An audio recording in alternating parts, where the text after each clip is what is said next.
अस्सलाम वालेकुम नाज़रीन, मैं हूं आपका होस्ट अहमद फवाद। अहम खबरों के साथ आज की व्लॉग में आपकी खिदमत में हाजिर हुआ हूं। सबसे पहली बड़ी ब्रेकिंग न्यूज़ तो यह है कि ईरान अमेरिका डील खतरे में पड़ गई है, क्योंकि ईरान के अंदर बगावत फूट पड़ी है, अवाम सड़कों पर निकल आई है और उनका यह कहना है कि यह डील उन्हें किसी सूरत कबूल नहीं है। इस पर कुछ आम तफसीलात आपके साथ शेयर करूंगा। दूसरी इंपॉर्टेंट खबर आपके साथ ये शेयर करूंगा कि हुकूमत का जवाल शुरू हो चुका है। लाहौर और इस्लामाबाद दोनों जगहों पर परेशानी है।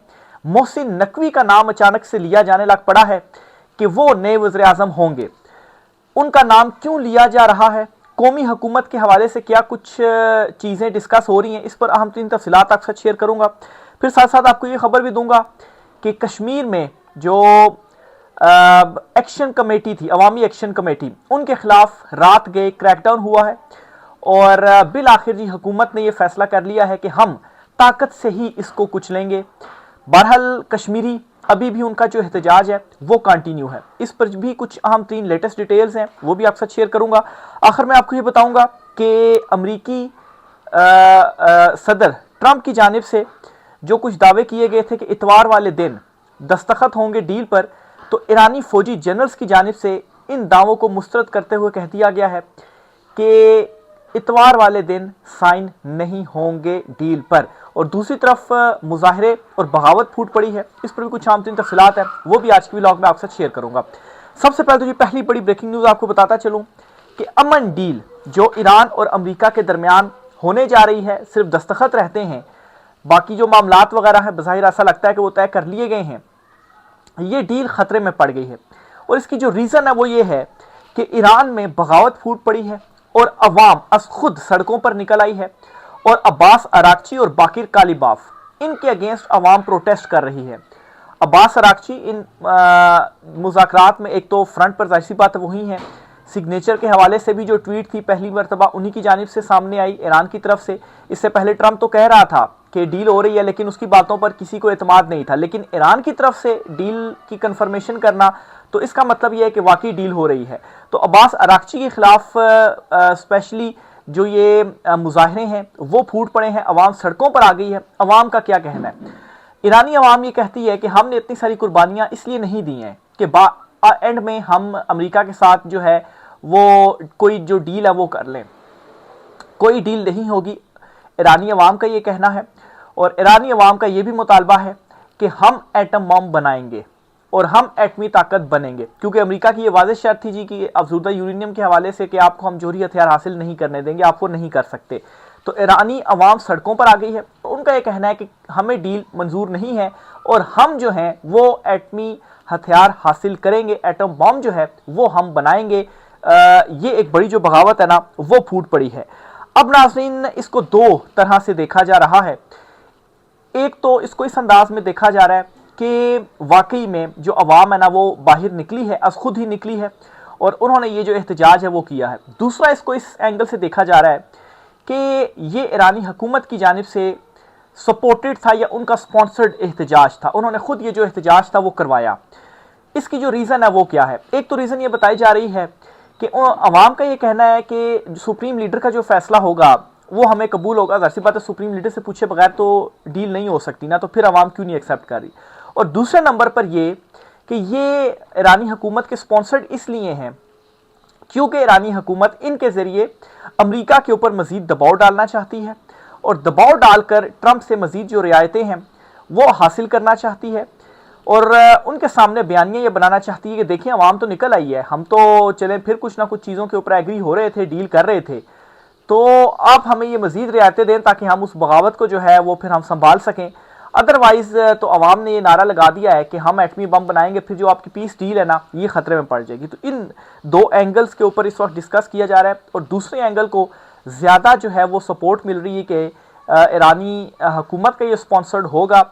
वैसे तो ईरान दबाव अच्छा खासा बना चुका हुआ है, अपना हरमूज़ जो उन्होंने बंद की हुई है दुनिया के ऊपर भी और अमेरिका को भी उसने तमाम महाजों के ऊपर, सफारती महाज पर भी, मुज़ाकरात की टेबल पर भी और मैदान जंग में भी, सारी जगहों पर उसने अमेरिका को जो क्लीन बोल्ड है ना वो किया। दबाव भी पड़ा हुआ था, लेकिन दूसरी तो जाहिर सी बात है अमेरिका भी सुपर पावर है वो। अच्छा, फिर इसके साथ एक और भी डेवलपमेंट आपको बताऊं कि इसराइल में भी इस डील को एक्सेप्ट नहीं किया जा रहा।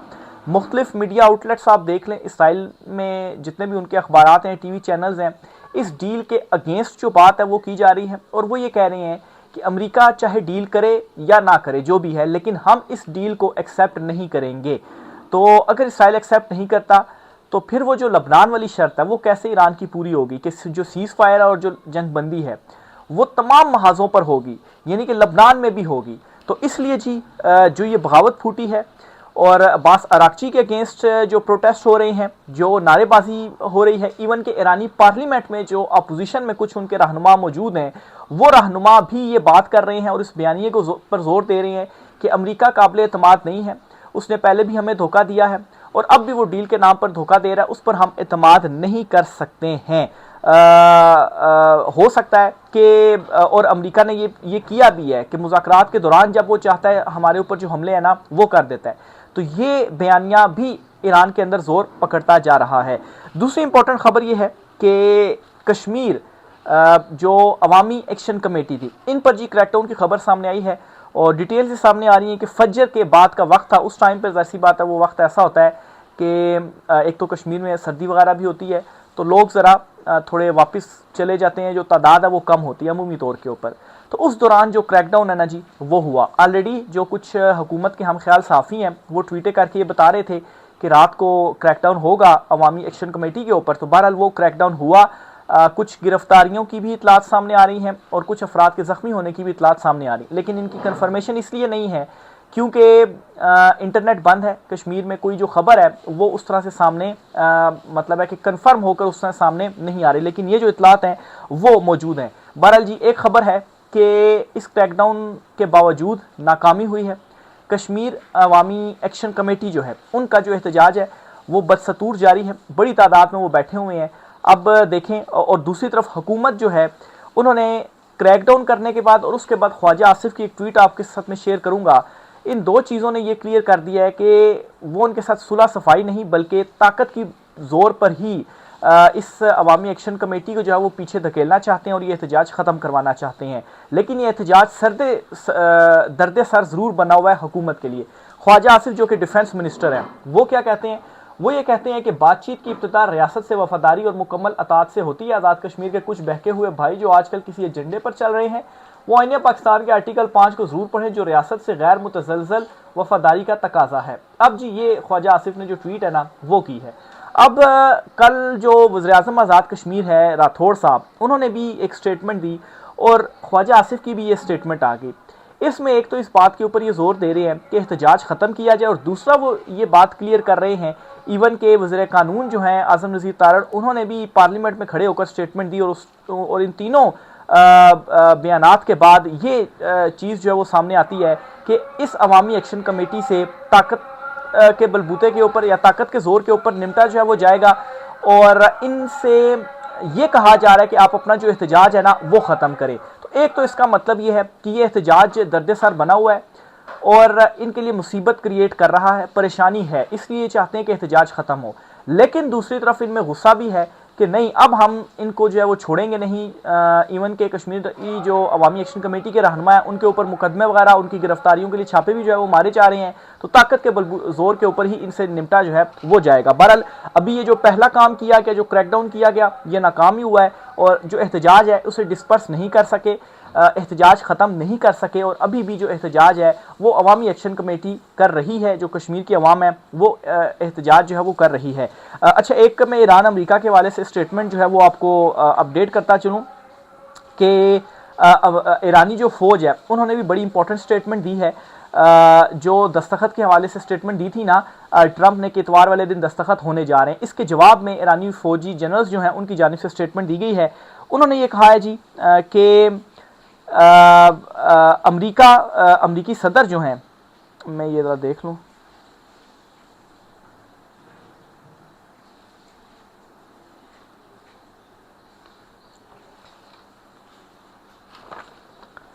अच्छा तो ईरानी फ़ौज की जानिब से स्टेटमेंट दी गई है कि ट्रंप ने जो ये दावा किया है कि इतवार को सिग्नेचर होंगे, ये दावा हम मुस्तरद करते हैं और ट्रंप यूं ही बात कर रहा है, इतवार वाले दिन किसी किस्म के कोई जो सिग्नेचर है किसी भी डील के ऊपर वो नहीं हो रहे। तो शहबाज शरीफ वज़ीर-ए-आज़म पाकिस्तान, उन्होंने भी ट्वीट कर दी थी 24 घंटे की, लेकिन चलें अगर हम 24 घंटे कल से भी काउंट करें तो हम ये कह सकते हैं इतवार नहीं तो मंडे वाले दिन जो दस्तखत हैं वो हो जाएंगे। बहरहाल मामलात एक मरतबा फिर से डील के मामले के ऊपर गड़बड़ हो चुकी हैं। ईरानी फ़ौज की जानिब से स्टेटमेंट आ रही है कि इतवार वाले दिन कोई सिग्नेचर नहीं होंगे और फिर उसके बाद मुजाहरे फूट पड़े हैं और हो सकता है कि एक मरतबा फिर से डील के जो मामलात हैं वो ज़रा लटक जाएं, या ये भी हो सकता है कि जो एक दूसरा मौक़िफ़ मैंने आपके सामने रखा कि एक दबाव बढ़ाने का ये तरीक़ाकार था। और वैसे भी ईरान जो है उसने इससे पहले भी अपने अंदर काफ़ी जो बड़ी बड़ी बगावतें हुई हैं उन बगावतों को उन्होंने फ़ेस किया है, लेकिन अभी जो आवाम निकली है ना ये ज़रा मुश्किल होगा इन चीज़ों को उन्हें फ़ेस करना, कि ज़ाहिर सी बात है वो तो इसलिए निकले ना कि हमने इतनी कुर्बानियाँ दी हैं, तो अब हम डील नहीं चाहते, अब हमने एटम बम जो है वो बनाना ही बनाना है। तो बहरहाल ईरानी फ़ौज की जानिब से भी ये जो स्टेटमेंट है वो आ गई है, इसलिए जो ये स्टेटमेंट दे रहा है ना ट्रंप के इतवार को होंगे, आज खैर है भी इतवार, लेकिन अमेरिका में ये होता है कि ज़रा थोड़ा सा पाकिस्तानी वक्त इस टाइम जो है वो मतलब दोपहर का टाइम है, तो वहाँ पर अभी बिल्कुल अर्ली मॉर्निंग होगी, फजर का टाइम होगा, तो आज के दिन इतवार के दिन जो डील है उसके ऊपर सिग्नेचर नहीं होंगे। आगे चलते हुए जी एक और ख़बर आपसे शेयर करता चलूँ जी हुकूमत के हवाले से। इस वक्त लाहौर और इस्लामाबाद, यानी कि लाहौर से मुराद मरीम नवाज़ समझ लें आप, और इस्लामाबाद से मुराद शहबाज शरीफ समझ लें, यानी कि नून लीग समझ लें, इन में जो परेशानी है ना वो बढ़ गई है और तशवीश भी बढ़ गई है। क्यों जी, एक खबर आपसे शेयर करता हूँ। ये असद तूर हैं, ये जर्नलिस्ट हैं और इन्होंने जी अपने व्लॉग में एक बात कही है, और ये क्या कहते हैं जी, ये कहते हैं जी कि जिस दिन ये निज़ाम जाएगा वज़ीर-ए-आज़म मोहसिन नकवी होंगे। मोहसिन नकवी के हवाले से ये प्रिडिक्ट कर रहे हैं जी कि वो अब नेक्स्ट वज़ीर-ए-आज़म होंगे। क्यों प्रिडिक्ट कर रहे हैं ये भी ज़रा सुनिए। मोहसिन नकवी जब आज़ाद सेनेटर बने तो नून लीग, पीपल्स पार्टी, MQM सब ने खुशी से वोट दिए, लेकिन उन्होंने कोई सियासी जमात ज्वाइन नहीं की। यानी कि मोहसिन नकवी को सब ने वोट दिए, लेकिन मोहसिन नकवी ने कोई सियासी जमात ज्वाइन नहीं की, क्योंकि इन्हें पता था कि इनकी जमात ने फार्म 47 की शलवारें पहनी हुई हैं। किसी एक जमात में जाते तो कद घटता और जब कौमी हुकूमत बनती तो वो एक जमात के वज़ीर-ए-आज़म कहलाते, कौमी नहीं। तो इसलिए जी ये जो सारी बातें की जा रही है ना, सुहेल वराइश बात कर रहे हैं, जी का जाना ठहर गया, हफीजुल्लाह न्याजी बातें कर रहे हैं, कॉलम लिख रहे हैं कि 10 अप्रैल जो है वो इस हुकूमत का आने वाला है, इनकी भी छुट्टी होने जा रही है, इनके वुज़रा के अगेंस्ट अचानक से प्रेस कॉन्फ्रेंसें भी हो रहे हैं, इस हुकूमत के अगेंस्ट भी जो है वो बयानिया बनता जा रहा है। तो ये वैसे ही नहीं बनता जा रहा। और फिर इसके अलावा इमरान खान साहब से भी जो इंगेजमेंट है ना वो भी हो रही है। ये भी आपको अपडेट करता चलूँ कि इमरान खान साहब के साथ भी इंगेजमेंट हो रही है और कुछ जो खबरें हैं वो भी सामने आ रही हैं, और PTI को भी मालूम है कि ये जो इंगेजमेंट है ना वो हो रही है। तो ये सब कुछ वैसे ही नहीं हो रहा, चीज़ें एक दूसरे से लिंक करती हैं। मज़ीद वो कहते हैं जी कि अब जब सुहेल वराइश ने लिखा कि जुलाई से निज़ाम ज़वाल का शिकार होगा तो हुकूमत घबरा गई है और मोहसिन नकवी की तरफ देखने लगी है कि आप आ रहे हैं। शहबाज शरीफ ने शायद टैक्सी बुक कर ली होगी। अब मोहसिन नकवी खुद भी ऑकवर्ड फील कर रहे होंगे कि मैंने तो सुहेल को कुछ नहीं कहा, ना कोई हिदायत दी, लेकिन शायद शक मुझ पर आ गया है।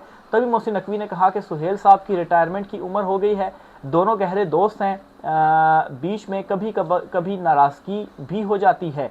तो ये जी जर्नलिस्ट हैं जी, उनकी जानिब से जो दावा है वो किया गया है।